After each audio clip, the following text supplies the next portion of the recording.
सद्भावना का मतलब होता है दुर्भावना को खत्म करना।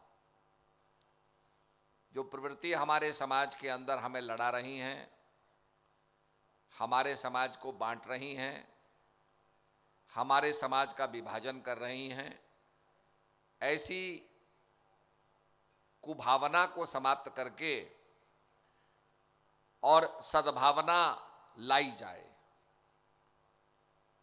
अक्सर लोग कहते हैं कि आप ज़्यादा नॉर्थ ईस्ट में ध्यान देते हैं, बार बार आपके कार्यक्रम नॉर्थ ईस्ट आसाम के अंदर, सिलीगुड़ी के अंदर, सिक्किम के अंदर कार्यक्रम होते रहते हैं और ध्यान देना भी चाहिए। ये भारत है और भारत के प्रत्येक हिस्से में साधु संतों का आगमन होना चाहिए, हमारा आगमन होना चाहिए, ताकि लोगों को सद्भावना का संदेश मिले। मुझे याद आता है सियोक में और आपका कई स्थानों पर हम काफ़ी गए, मिरिक में गए, सियोक में गए। एक जगह तो हमारे जो पुराने प्रेमी थे भीमदा, उनकी रसोई नेपाल में थी और बैठक उनकी इंडिया में थी। तो मैंने कहा खाने तुम नेपाल में जाते हो और सोने के लिए इंडिया में आते हो। तो वो भी हमने देखा।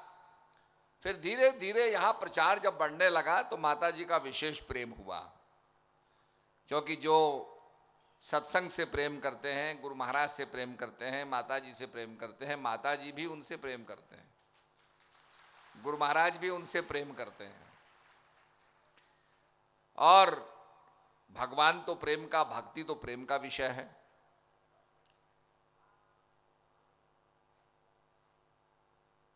एक आदमी के पेट में दर्द था और उसकी आंखों में जलन हो रही थी। तो वो डॉक्टर साहब के पास गया, वैद्य के पास गया कि वैद्य जी, मेरे पेट में बड़ा भयंकर दर्द है और मेरी आंखों में जलन हो रही है। तो वैद्य जी बहुत अच्छे थे, बड़े एक्सपीरियंस थे, अनुभवी थे। उन्होंने कहा भैया मैं तुझे 2 पुड़िया दे रहा हूं, एक पुड़िया खाने की है, तू खाएगा तो तेरा पेट का दर्द ठीक हो जाएगा, और दूसरी पुड़िया में काजल है, ये काजल आंखों में लगाएगा तो आंखों में ठंडक पड़ेगी और तेरे आंखों में फायदा हो जाएगा। उसने कहा धन्यवाद डॉक्टर साहब। डॉक्टर साहब को बहुत धन्यवाद दिया, घर पहुंचा। अब गलती से उसकी पुड़िया बदल गई। जो काजल लगाने वाली पुड़िया थी उसको तो पानी में डाल के खा गया, पानी में डाल के खा गया। और जो पेट की दवाई थी उसको आंखों में डाल लिया। अब तो बड़ा बिलबिलाने लगा, बड़ा परेशान हो गया। वैद्य जी के पास पहुंचा, महाराज क्या हो गया? वैद्य जी ने कहा भाई क्या किया? कि महाराज ये किया, अरे जो मैंने आंखों में लगाने की दवाई दी थी उसको तो पानी में डाल के तू खा गया, और जो खाने की दवाई थी उसको आंखों में डाल ली। तो दवाई भी भाई बिल्कुल ठीक थी, दवाई में कोई गलती नहीं थी। वैद्य जी भी बहुत अच्छे अनुभवी थे, दवाई भी ठीक थी। तो गलती कहां हुई? गलती हमारे उपयोग करने में हो गई, खाली करने में हो गई। कि हमने जो खाना था वो आंखों में डाल दिया, जो आंखों में डालना था वो हमने खा लिया। यही घटना हमारे साथ भी घटती है कि जहां भगवान से हमें दिल लगाना चाहिए, वहां हम माया से दिल लगा बैठते हैं, और जहां भौतिकवाद के प्रति, माया के प्रति विचार करना चाहिए, वहां भगवान के प्रति विचार करते हैं। एक सज्जन कहने लगे मैं तो जब देखूंगा तब मानूंगा। तो हमने कहा भाई बिना देखे नहीं मानेंगे। बोला नहीं जी, मैं तो जब तक देखूंगा नहीं तब तक मानूंगा नहीं। अगर आपको प्रमाण दिया जाए, शास्त्रों का प्रमाण दिया जाए, बोला नहीं जी नहीं, आप किसी का भी प्रमाण दीजिए, मैं तो मानूंगा ही नहीं जब तक देखूंगा नहीं। जब तक मैं अनुभव नहीं करूं तब तक मैं मानूंगा ही नहीं। हमने कहा बहुत अच्छी बात है भाई। अब ऐसा है, कहा जाता है कि जहर खाओगे तो क्या होगा, बताओ भाई। जहर खाओगे तो क्या होगा, मर जाओगे। अब ये तो अनुभव करके देखो, इसको कैसे मान लेते हो? बिना खाए हुए मान लेते हो कि जी जहर खाओगे तो मर जाओगे। किसी बोतल के ऊपर स्कल, अगर किसी बोतल पे स्कल बना हुआ है, स्केलेटन बना हुआ है, और उस पर पॉइजन लिखा है, तो आप कहेंगे बाप रे बाप, इसे खाएंगे तो मर जाएंगे।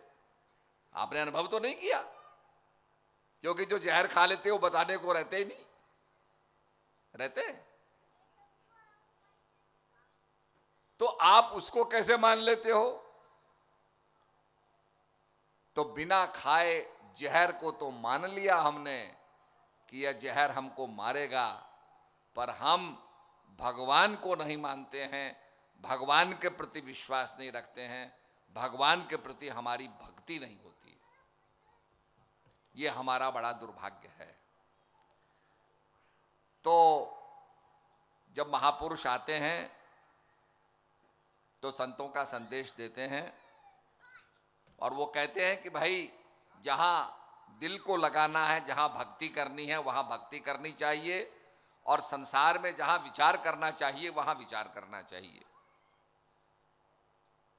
क्योंकि लोमश ऋषि के पास काकभूषुंडी पहुंचे तो लोमश ऋषि उनको निराकार ब्रह्म के बारे में बताने लगे। तो काकभूषण जी ने कहा कि मुझे तो आप कृपा करके साकार स्वरूप का जो मैनिफेस्टेड फॉर्म है, जिनको आप टिबेटन में रिम्पोची भी कहते हैं, अवतारी लामा, तो जो महापुरुष होते हैं उनके बारे में बताइए, जो ज्ञान की चर्चा करते हैं और ज्ञान का प्रचार प्रसार करते हैं। उन्होंने कहा तुम इसको छोड़ो, तुम निराकार ब्रह्म के बारे में सोचो। आप देखिए, मैं केवल विचार आपको दे रहा हूं। एक आदमी गाड़ी से जा रहा था और उसकी गाड़ी में पंचर हो गया। अब उसकी गाड़ी खड़ी है, किनारे खड़ी है, पंचर हो गया। अब वो खड़ा होकर बाहर कहता भैया कोई है, जरा मुझे कोई बता दे कहां हवा मिलेगी। अब उसे कोई बहुत बड़ा ब्रह्मज्ञानी मिल जाए और कहे भाई हवा, तुम तो हवा में ही हो, ऊपर भी हवा है, नीचे भी हवा है, ऊपर भी हवा है, नीचे भी हवा है, दाएं भी हवा है, बाएं भी हवा है, सभी हवा ही हवा है। पर यह मान लेने से चारों तरफ हवा है, हम हवा में हैं, हम में हवा है, वो गाड़ी तो चलेगी नहीं। तो वो कहता है जी ठीक है ठीक है ठीक है। फिर वो आगे जाके पूछता भैया कहां हवा मिलेगी? तो दूसरा समझाने वाला कह रहे जी हवा तो आपके अंदर भी है। तो ये मान लेने से हवा सब जगह है, अंदर भी है, बाहर भी है, ऊपर भी है, नीचे भी है। उस गाड़ी का टायर जो है वो इन्फ्लेट नहीं करेगा, गाड़ी का टायर वो भरेगा नहीं, गाड़ी नहीं चलेगी। तो उसको साकार जगह चाहिए जहां पर वो हवा को इंजेक्ट कर सके, भर सके। तो काकभूषुंड जी कहते हैं कि भाई मैं तो पहले तो भूषुंडी नाम का ब्राह्मण था, फिर वो कौवा बन गए। तो वो ब्राह्मण थे, तो लोमश ऋषि को गुस्सा आया, गुस्सा उन्होंने कहा श्राप दे दिया कि जा तू कौवा बन जा। तो काकभूषुंडी बड़े प्रसन्न हुए कि आपने मुझे कौवा बना दिया। अब कौवा तो ऐसी पक्षी होता है जो जहां चाहे चले जाए। वो कहते हैं कि मैंने सुना है कि अयोध्या में भगवान का अवतार हुआ है। भय प्रकट कृपाला दीन दयाला कौशल्या हितकारी। जब जब नेगेटिविटी बढ़ती है तो पॉजिटिव फोर्सेस आती हैं। आपने देखा होगा कोई महामारी हो जाए तो तत्काल डॉक्टर आ जाएंगे इलाज करने के लिए। अभी आपने देखा होगा शिलोंग में कुछ लोग पानी में फंस गए हैं, माइन में फंस गए हैं। हम सब भगवान से प्रार्थना करते हैं कि वो सुरक्षित निकले, पर वहां सारी टीमें पहुंच गई हैं, एनडीआरएफ पहुंच गया है और माइनिंग वहां लोग पहुंच गए हैं, मरीन वहां पहुंच गया है, सब वहां पहुंच गए हैं उनको बचाने के लिए कि पानी को पंप किया जाए, उनको बचाया जाए। ऐसे ही जहां समस्या पैदा होती है उस समस्या को हल करने के लिए महापुरुष आते हैं। जब जब होए धर्म की हानि बाढ़हि असुर अधम अभिमानी, तब तब प्रभुधर मनुज शरीरा, हरे कृपा निधि सज्जन पीरा। If there is a virus, epidemic हो जाती है तो डॉक्टर घुसने लगते हैं, मोबाइल वैन्स आ जाती हैं, इलाज करने लगते हैं। तो ऐसे ही महापुरुष भी इलाज करने के लिए मोबाइल भेजते हैं, महापुरुषों को मोबाइल कर देते हैं। जाओ संसार को बचाओ, जाओ संसार के अंदर सद्भावना फैलाओ और लोगों को सद्मार्ग का रास्ता बताओ। लोग भटक रहे हैं, लड़ रहे हैं,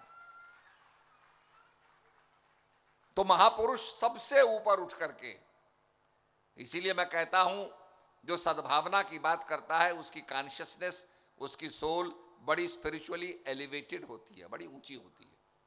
मैं मंच पर बैठा हूं, थोड़ी ऊंची जगह पर बैठा हूं, एटलीस्ट ग्राउंड से मैं 5 फीट के ऊपर बैठा हूं, तो मुझे काफी दिखाई दे रहा, पीछे तक सिर ही सिर दिखाई दे रहे हैं।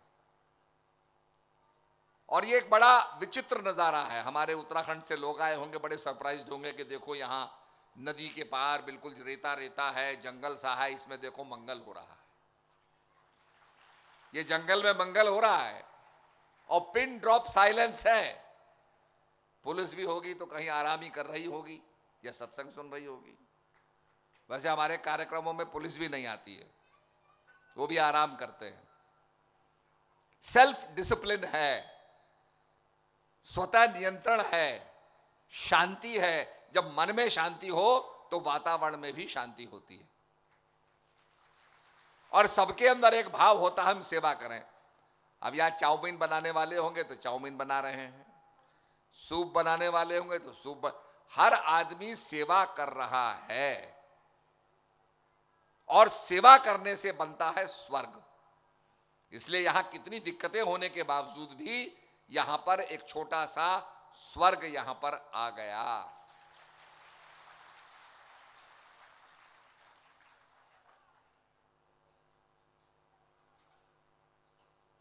तो बेचारे भुषुंडी ब्राह्मण जो थे वो कौवे बन गए। अब उन्होंने कहा कि अब तो कौवा बनने के बाद मैं उड़ करके भगवान के महल में जा सकता हूं, भगवान के दर्शन प्राप्त कर सकता हूं, मेरा अहोभाग्य। वैसे वो सोचने लगे कि अगर आदमी होता और जाता तो पहले तो महल में जाने की परमिशन लेनी पड़ती, फिर बताना पड़ता भाई क्या कार्य है, क्यों जा रहे हो, फिर अनुमति मिलती नहीं मिलती, समय की दर्शन होते नहीं होते। अब तो मैं कौवा बन गया हूं। लोमश ऋषि ने कहा भाई तुम कौवा बन गए हो? उन्होंने कहा प्रभु बड़ी कृपा, ये श्राप भी आपका वरदान हो गया है, अब तो मैं कभी जाकर के भगवान के दर्शन कर सकता हूं। तो भगवान वहां बाल लीला कर रहे हैं और कौवे के रूप में काकभुषुंडी जी दर्शन कर रहे हैं प्रभु के। अब प्रभु के दर्शन करके वो ज्ञानी, मतलब ज्ञान को प्राप्त कर लिया, दर्शन किए, उनकी भक्ति सफल हो गई। जो प्रभु से दिल लगा, विचार नहीं लगाए, दिल लगाना था, दिल लगाया, भक्ति उनकी सफल हो गई। इधर क्या होता है कि नारद जी गरुड़ जी के पास जाते हैं, कहते हैं गरुड़ जी भगवान राम और लक्ष्मण को नाग फांस में फंसा लिया है, आप उनको मुक्त करो।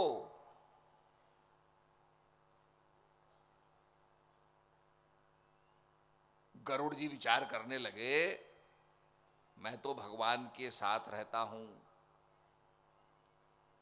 और प्रभु राम को और लक्ष्मण को वो नाग फांस में फंसे हुए हैं, भगवान फंसे हुए हैं, जो फंसा हुआ है वो भगवान कैसा।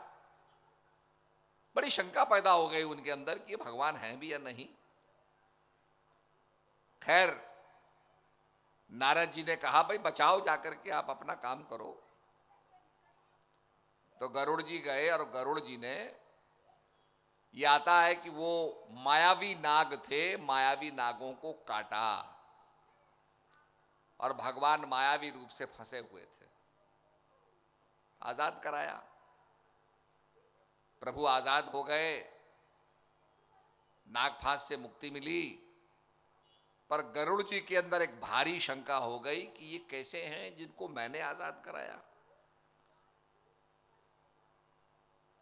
तो शंका पैदा हुई तो नारद जी के पास पहुंचे कि नारद जी, मुनि जी, आपने कहा था प्रभु को छुड़ाओ तो मैंने छुड़ा लिया, पर मेरे अंदर एक शंका पैदा हो गई है कि प्रभु ये कैसे भगवान हैं जो नाग फांस में फंसे हुए हैं। नारद जी ने कहा, भाई देखो ऐसा है कि मैं तो भगवान का गुणानुवाद करता रहता हूं, भगवान का कीर्तन करता रहता हूं, मेरे पास इतना समय नहीं है। आप ऐसा करो कि आप मेरे पिता ब्रह्मा जी के पास चले जाओ। तो गरुड़ जी बड़े प्रसन्न हुए, बड़े पुलकित हुए कि अब तो ब्रह्मा जी के पास जा रहे हैं। मेरा तो ऐसा जटिल प्रश्न है कि नारद मुनि भी टाल गए। अब चलो ब्रह्मा जी के पास चलते हैं। ब्रह्मा जी के पास पहुंचे, ब्रह्मा जी को प्रणाम किया और उनके आगे विनती की कि प्रभु मेरा ये प्रश्न है कि प्रभु राम कैसे भगवान हैं जो नाग फांस में फंसे हुए थे। ब्रह्मा जी भी समझ गए, कहने लगे, भाई देखो ऐसा है गरुड़ जी महाराज, बात यह है कि मेरे तो 4 मुंह हैं और प्रत्येक मुख से मुझे वेदाओं की ऋचाओं का उच्चारण करना पड़ता है, वेद पढ़ने पड़ते हैं। तो मेरे तो 4 मुंह हैं, अगर मेरा 5वां मुंह होता तो मैं आपको आपकी बात का जवाब दे देता, पर मेरे 4 मुख होने से चारों मुख मेरे चारों वेदों के उच्चारण करने में व्यस्त हैं, तो भाई मैं आपकी बात का जवाब नहीं दे पाऊंगा। आप जरा ऊपर और चले जाओ, हायर अथॉरिटी। जैसे लोअर कोर्ट होता है तो फिर हाई कोर्ट होता है, तो फिर सुप्रीम कोर्ट होता है, तो और ऊपर चले जाओ। अब एकानंद 1 मुख वाले नारद जी से चतुरानंद 4 मुख वाले ब्रह्मा जी के पास पहुंचे। 4 मुख वाले ब्रह्मा जी ने पंचानन के पास भेज दिया, भगवान शंकर के पास भेज दिया। गरुड़ जी भगवान शंकर के पास पहुंचे तो भगवान शंकर कैलाश से कहीं जा रहे थे, रास्ते में गरुड़ जी मिल गए। गरुड़ जी ने प्रणाम किया, शंकर जी ने आशीर्वाद दिया, कहो गरुड़ जी कैसे आना हुआ। कि प्रभु एक मेरा प्रश्न है, मैंने नारद जी से पूछा तो नारद जी के बस की बात भी नहीं है, फिर मैंने ब्रह्मा जी से पूछा, ब्रह्मा जी के बस की बात भी नहीं है, तो प्रभु आपके पास आया हूं, कृपा करो। कहा, भाई क्या ऐसी क्या बात है। तो कहा, प्रभु मैं ये जानना चाहता हूं कि प्रभु राम कैसे भगवान हैं जिनको मैंने नाग फांस से छुड़वाया, क्या भगवान हैं भी या नहीं। तो भगवान शंकर समझ गए, तो उन्होंने कहा, गरुड़ जी बात ऐसी है कि मैं तो कैलाश से चल पड़ा हूं, अब कैलाश से मैं कहीं जा रहा हूं, आप मेरे स्थान पर आते, कैलाश में आते तो आपकी बात का मैं जवाब देता, आपको बिल्कुल संतुष्ट करता, पर नहीं। और मैं आपके पास आता, आपके स्थान पर आता तो आपको फिर संतुष्ट करता, पर मैं तो मार्ग में चल रहा हूं, जा रहा हूं, इसलिए मेरे पास जरा समय का अभाव है, पर मैं आपको रास्ता बताता हूं कि कहां आपको आपके प्रश्न का उत्तर मिल जाएगा, आप संतुष्ट हो जाएंगे। तो गरुड़ जी समझने लगे कि भाई इतना जटिल प्रश्न है, इतना कॉम्प्लिकेटेड प्रश्न है, जटिल प्रश्न है कि भगवान शंकर भी देखो भाई कह रहे हैं, पर चलो अब ये रास्ता बताते हैं तो देखते कहां भेजते हैं। तो भगवान शंकर ने कहा कि आपके नजदीक ही नीलगिरी पर्वत है और वहां पर काकभूषण जी रहते हैं, आप उनके पास चले जाओ तो वो आपको आपको संतुष्ट कर देंगे।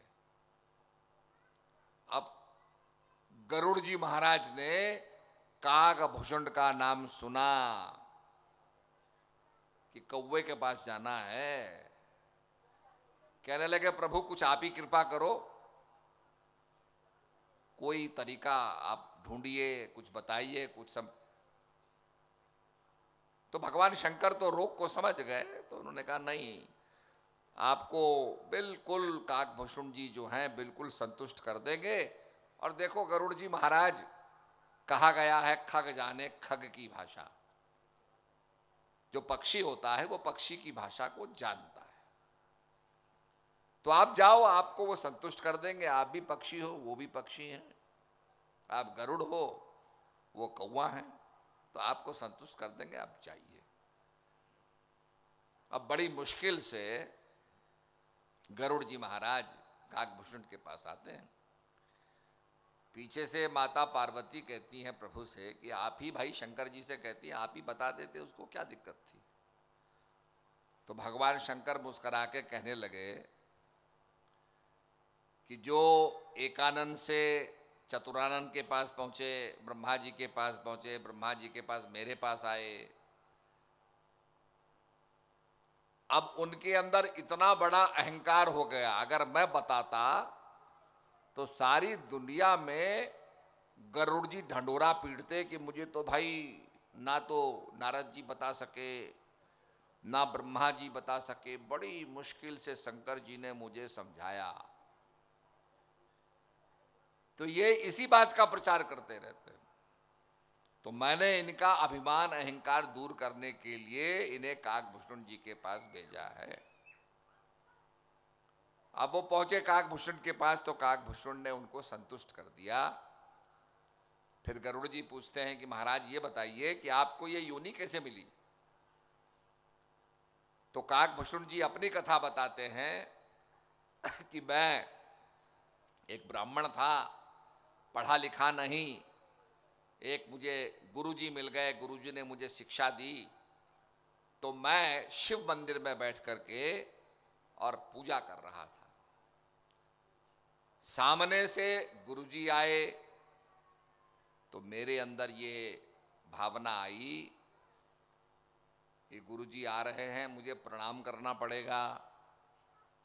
तो मैं आंख बंद करके ओम नमो शिवाय, ओम नमो शिवाय जपने लगा कि आंख बंद रहेंगी तो गुरुजी को प्रणाम नहीं करना पड़ेगा। गुरुजी आए, मेरे बगल में बैठ गए, मैंने गुरु को प्रणाम नहीं किया। ये गुरु की अवज्ञा देख करके भगवान शंकर क्रोधित हो गए और क्रोध में आकर कहने लगे कि तू अजगर की तरह पड़ा रहा और तेरे गुरु आए, तेने मेरे सामने गुरु की अवज्ञा की, गुरु को प्रणाम नहीं किया, जा मैं तुझे श्राप देता हूं कि तू 100 योनि अजगर की बनकर के काटेगा।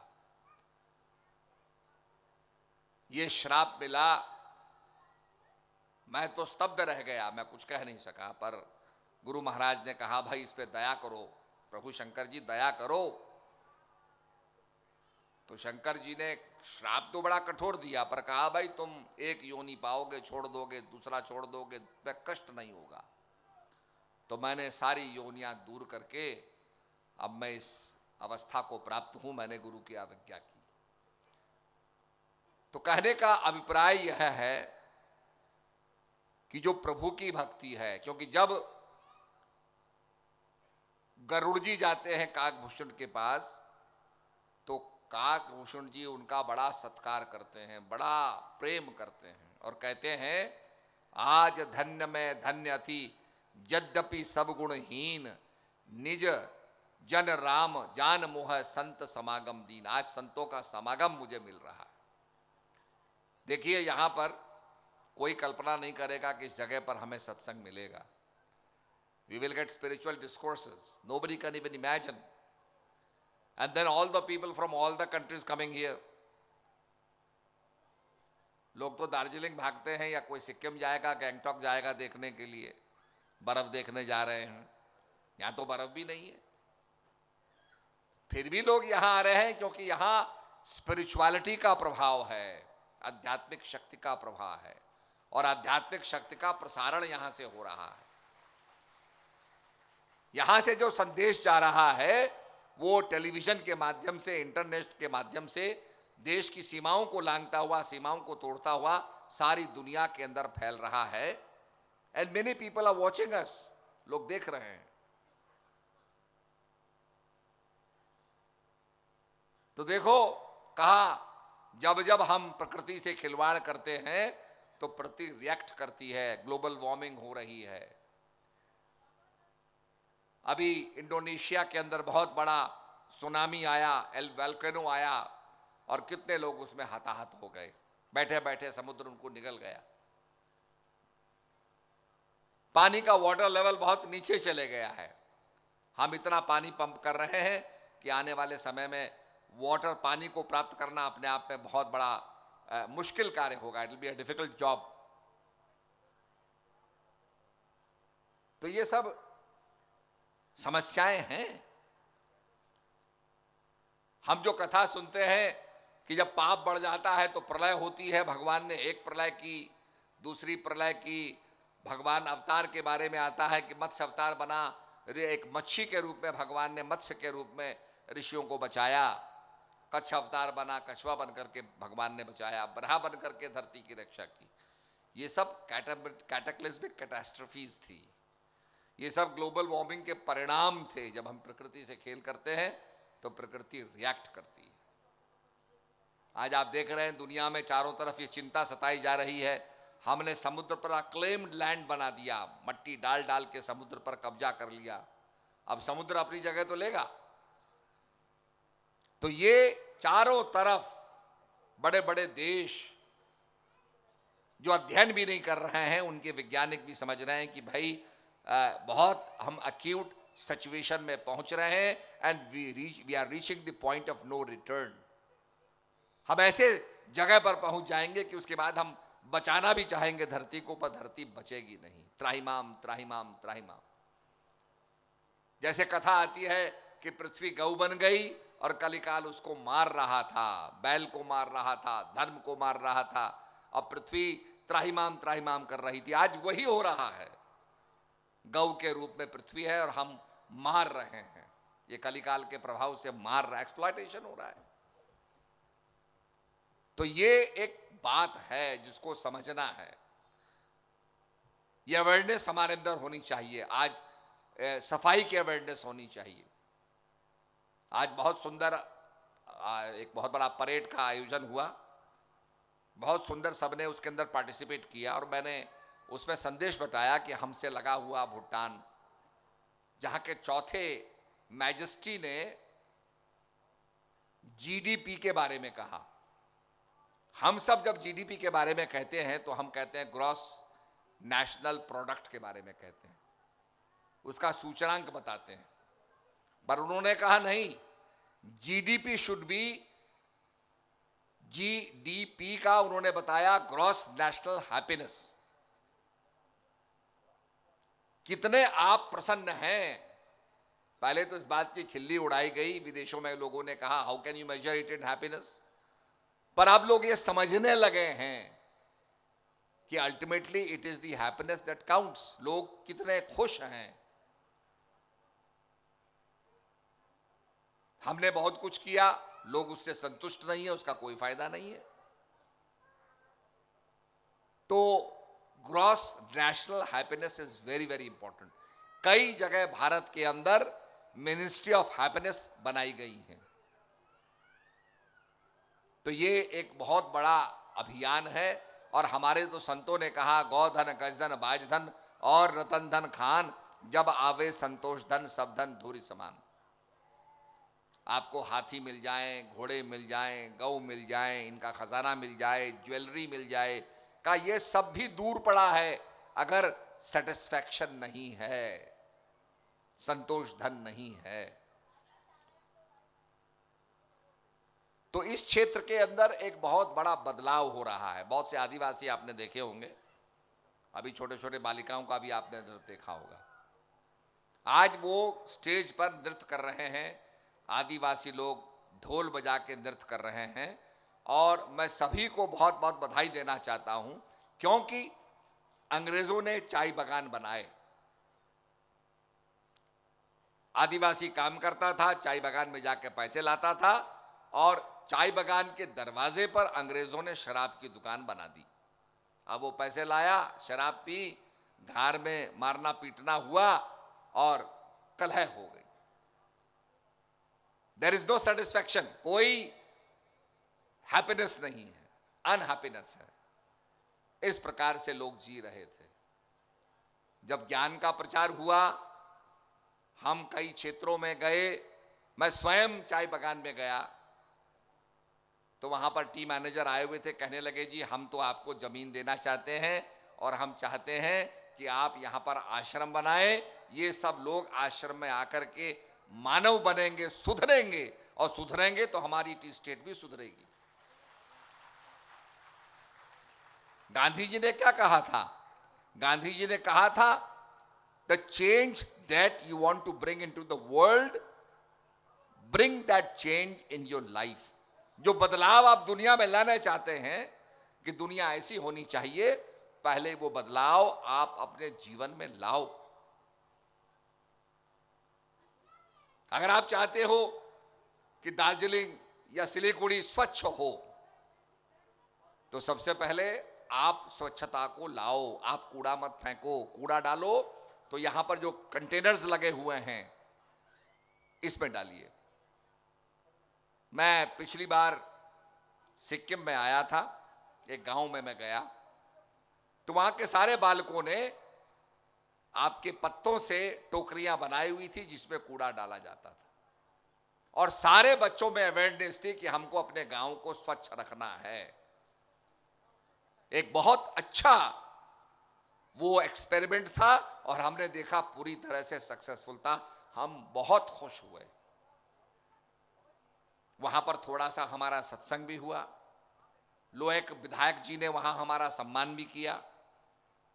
ब्लॉक में हम बैठे और हमारा वहां 2 आश्रम, एक आश्रम तो बना हुआ था, एक आश्रम और भी बनने जा रहा है। तो कहने का मतलब यह है कि बहुत अच्छा वो कार्यक्रम था और एक गांव से शुरू हुआ। It is a village that is starting. गांव के लोग काम कर रहे हैं कि हमारा गांव साफ होना चाहिए। तो जहां जो हम चाहते हैं वो सबसे पहले हमारे जीवन में आना चाहिए, और धीरे धीरे दुनिया बदलेगी। इसीलिए कहा है, रावी की रवानी बदलेगी, सतलज का मुहाना बदलेगा, गर शौक में तेरे जोश रहा, तस्वीर का जामा बदलेगा। बेजार ना हो, बेजार ना हो, ये सारा फसाना बदलेगा। कुछ तुम बदलो, कुछ हम बदलें, तब तो ये जमाना बदलेगा। आइए परिवर्तन लाइए, अपने बर्ताव में परिवर्तन लाइए, अपने व्यवहार में परिवर्तन लाइए। हम अपने परिवार को लंका भी बना सकते हैं और हम अपने परिवार को विभीषण की कुटिया भी बना सकते हैं। हम अपने परिवार में सद्भावना ला करके परिवार को ही राम राज्य बना सकते हैं।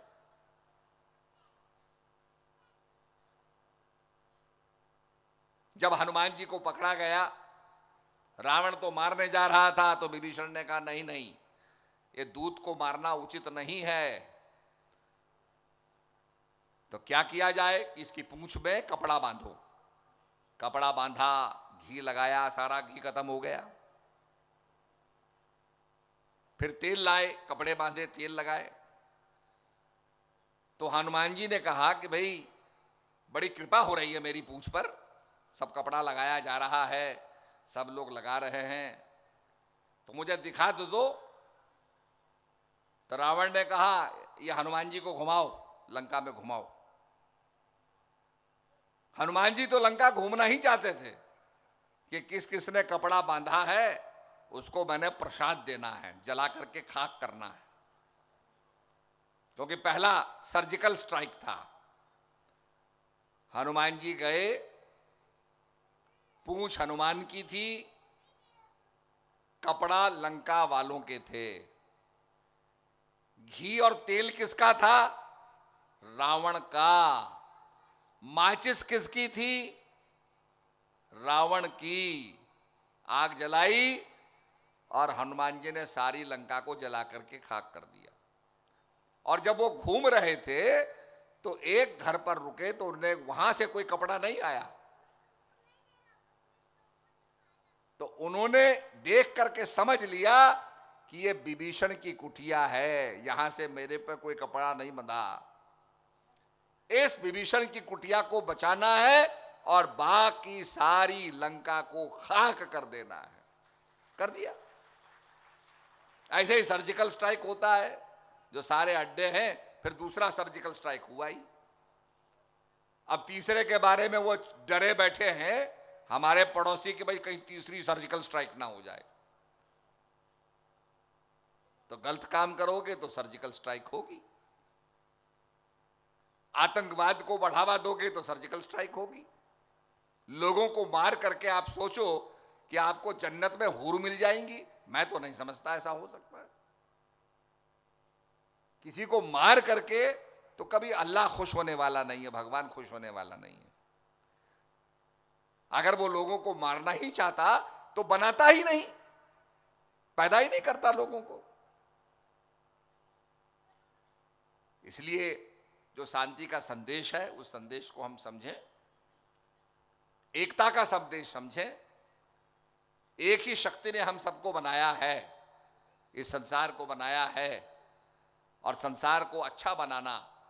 देखिए, एक बगीचा होता है, बगीचे को संवारना आपका काम है, बगीचे को बिगाड़ना आपका काम है। यह बगीचा परमपिता परमात्मा का है, उसे किसी भी नाम से पुकारो, यहोवा कह दो, भगवान कह दो, खुदा कह दो, अल्लाह कह दो, बुद्ध कह दो, बोधिसत्वा कह दो। अब उस बगीचे को हम बिगाड़ें या संवारें, तो ये एक सुंदर हम लोगों को मौका मिला है।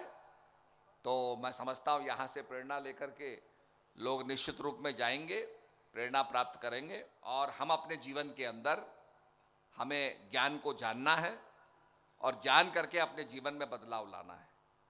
ऐसे इंस्पिरेशनल मौके बहुत कम मिलते हैं, ऐसे बहुत कम क्षण मिलते हैं जिसमें लोग इंस्पायर हों।